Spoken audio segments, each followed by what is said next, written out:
This sound of guitars playing is a familiar one to almost anyone who lives on a college campus. But these aren't real guitars. It's Guitar Hero, the video game. Kind of like a phenomenon to where Guitar Hero became something you just do. Like, you just go with your friends and you play Guitar Hero. And it's great to pass time. It's just a great game.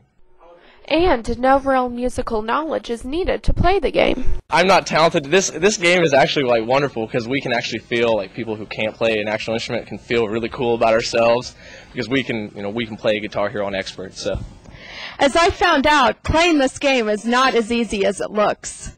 Because once you start playing, it's going to be tough at first because you got to kind of get used to it. But once you get used to it, it's pretty easy. Players can choose from 4 difficulty levels: easy, medium, hard, and expert.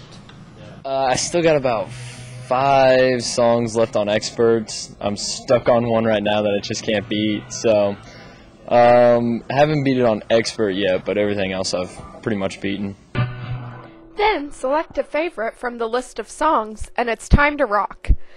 The game is not controlled with the traditional video game controller, but instead with a realistic guitar controller. It takes a little bit more of a coordination because you not only have to use the buttons on the guitar neck, but you also have to use the whammy bar and the fret or the string. The guitar has different colored fret buttons near the top.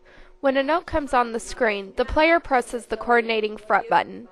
When several notes are hit in a row, the players can earn star power and start earning twice as many points per note. They score by how many notes you hit in a row. Like, every time you hit a note, there's a certain amount of points, and if you hit like 10 in a row, you multiply it and you keep going. And like, they have special notes or like power notes, and if you hit them all correctly, then you get like a boost. Plus, players are scored on a rock meter depending on how accurately they are playing the song. While the game was once exclusively for PlayStation 2, an Xbox 360 version came out earlier this month. Now, even more people can join in on the fun, and many have, starting in the dorm. Well, I started playing really here. I hadn't really played it, and then earlier this semester, some guys in the dorm had it, and so I was kind of seeing it, looked fun, so I picked it up and bought it for myself. Players say that there is just something addictive about the game, and once you start, you can't put it down. It's addicting.